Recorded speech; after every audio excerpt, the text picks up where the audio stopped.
Hi, welcome to the Penny Grower. My name is Erin Thompson. I help women achieve independent wealth so that they can manifest the lives they've always dreamed of. I believe that we are not stuck financially. We have the power to take our finances into our own hands and make our lives what we want, the lives we've always dreamed of. And I believe that wealth is not just for special people. I think anybody can make choices and make changes, and we have the power to create the lives that we want for ourselves. So that is what we do here. That's what we're all about. Today I'm super excited because I got really sweaty this weekend.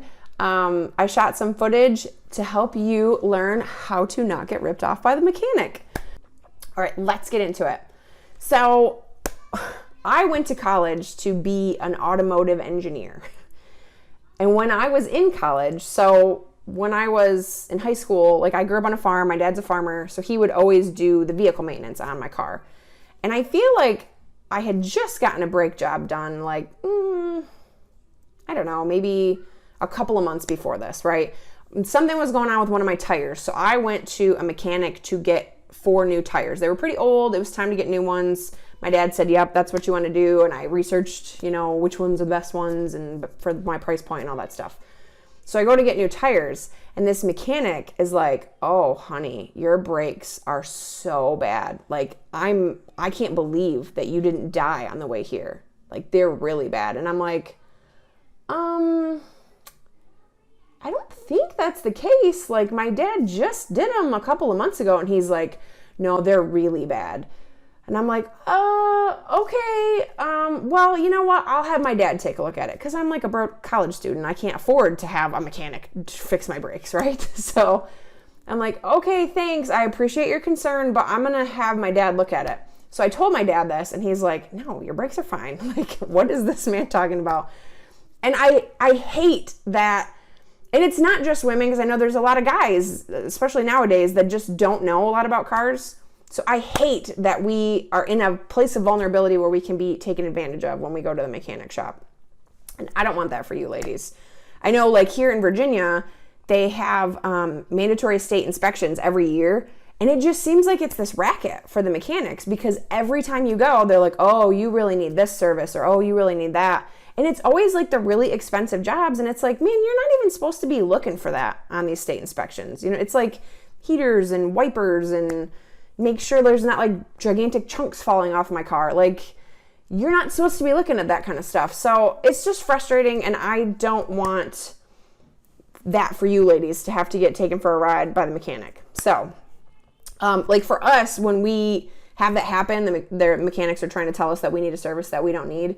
We just politely say, thank you so much. Can you please just reject it? And then usually in the state of Virginia, you have 7 days where you can fix it and then bring it back without having to pay to get it inspected again. So that is typically what we do. That is an option.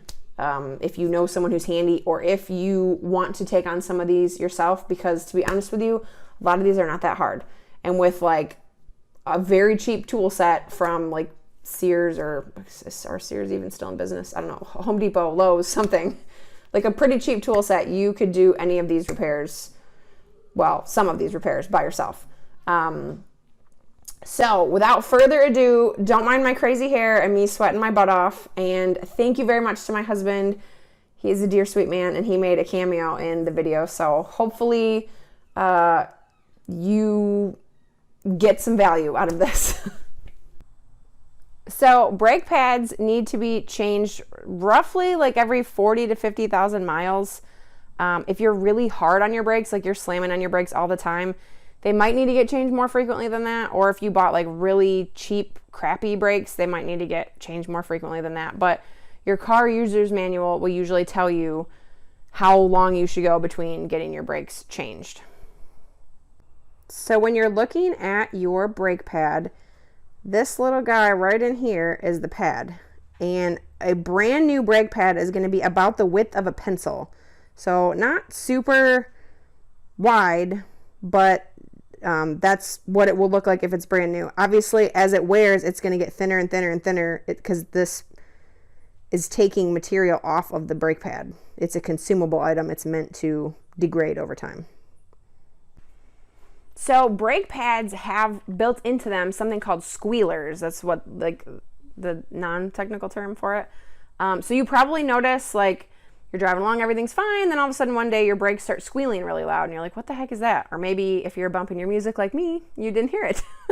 But if your brakes are squealing, there are little pieces that are in the brake pad material so that when you get down to there, they squeal and they let you know that it's time to get your brakes done again. Something else with your brakes that you may notice is if you are slamming on your brakes a lot, it can cause heat to get trapped in certain spots along your brake rotor. So when you go to hit your brakes and you can either feel it in the steering wheel, it'll kind of shake like this, or you're hitting the brake and it kind of feels like the pedal is like kicking back at you a little bit. That means that your rotors are warped. So you can just go to a place and have them what's called turn your rotors, which is like machine it back to flat again. But a lot of places don't really do that anymore. So it's probably just a good idea to get a whole new brake job done at that point, and make sure that you get rotors with brake pads when you do that. Oh my God, it makes so sweaty.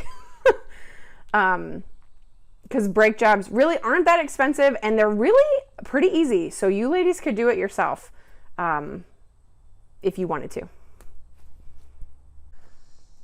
Ball joints or tie rods are other services that I feel like mechanics have tried to upsell me on before. And these are important components of your steering, and it can be scary if one of these breaks while you're driving because you lose the ability to steer your car to safety. However, these components generally last a really long time. They're not really like a wear item per se. So this right here is a tie rod. This is an older style because this is an older classic car, but yours will look different, but it's essentially this piece right here. And then this is your lower ball joint, and that is your upper ball joint. So the way that you can tell if your ball joints are bad is if you wiggle the tire like this. And like these are wiggling a little bit because it's an older car, but if it moves a lot, then your ball joints are definitely bad and you need to get them replaced. But like this didn't move hardly at all, so this would not be a concern. And then for tie rods, you want to move it back and forth this way. Like obviously it can turn because it can steer, but... So all the tie rod does is allow you to steer the car. So if you don't, it naturally moves in a line this way, back and forth as you steer either direction. So you would want to grab the wheel and see if you can move it, right? Because it would move. If it were broken, you'd see it move around in here. You would feel it when you were driving. It seemed like the car was wandering all over the place driving itself. And you would look at what they call a boot right here and make sure that that looks fine and that this thing isn't moving inside there. See, when I try to move this, I can't move it. It's all locked together. So that means it's still in good shape. It might look terrible, like this one is probably 40 years old, but as long as you can't move it, it's fine. Shocks are another thing that you want to make sure that you keep good. If your shocks are good, then when you push down on the vehicle like this, like you push really hard, it generally will pretty much immediately stop when you stop pushing on it. If your shocks are not good, then when you push on it and then let go, it will generally still keep moving up and down a little bit for a little while. So that is an indication that your shocks are not good and you're going to want to get those replaced to keep yourself safe. So in most, if not all places, by law, they have to show you any parts that they take off your vehicle. So if they're trying to tell you, oh, this thing is really bad, you can say, okay, I'd like to see it. And ideally you're there so you can just walk out and they can show you on your car, here's the problem. But if you're not there, then you can still say, hey, they're going to be looking for you to give them an answer, right? Like, do you want the service or not, ma'am? So you have to give an answer on that part, which kind of sucks because you can still ask them to hold the parts and you want to see them when you get there later. But if you see them and you're like, okay, that looked totally fine, and I just paid for that for no reason, that could be an issue. So if you're there, you can at least walk out and see. Now, if you're not there and you ask them to hold the parts because you want to inspect them later, some places are kind of shady and they just have a bin of bad parts. So if you say, hey, I want to look at those, they just pull random brake pads out of said bin and show them to you, and it might not have even come off your car. So you really, if you can help it, you want to be there so that you can have them show you on your car the thing that is going on. All right, so hopefully you found that helpful. I recognize that many of you probably drive newer cars where you just go to the dealership whenever you have a problem. So maybe this vehicle or this video isn't really for you, but maybe if you are just not quite in that place financially, or you're like me and you just prefer to drive older cars, then, you know, hopefully something in this video was helpful to you. Hopefully it's not stuff that you guys already knew.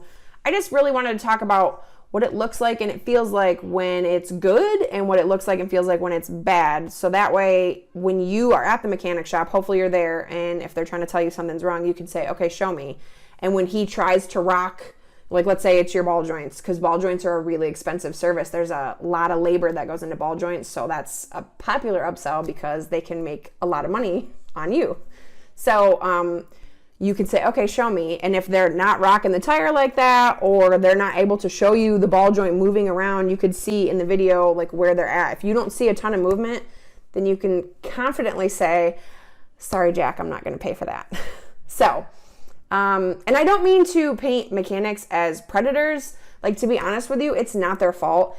They're incentivized by the companies that they work for to do these things. Like, I will go into it in a whole different video, but they're just trying to do what they can to make money and go home and feed their families. So I'm not trying to paint them as bad at all. I understand that, like, it's just the way that the system is set up that this happens. So no, your mechanic is not trying to like be a jerk. He's just trying to do his job. But, you know, it doesn't really help you if you just put all of your trust and confidence in this man who is incentivized by greedy corporate, you know, CEOs and stuff. So anyway, hopefully this was helpful. I shot some more footage about like helpful services that you can do yourself for super cheap to just keep your car running nice, running well, and avoiding like a major catastrophic like engine, you know, failure in the future, because those are expensive. And if you don't have the money, then something like that could really like change your whole world. So, maybe I'll share that one next week. But that is all I had for tonight. If you would like some more details on how I can help you go from the life that you're in to the life that you want to be in, feel free to comment info down below, and me or somebody from my team will reach out to you. And what does that look like? It's just us having a conversation about where you are, where you want to be, and then I would give some recommendations on maybe some things that you could try to get yourself on the right track. So thank you, ladies. I hope that you have a wonderful rest of your week. Take care.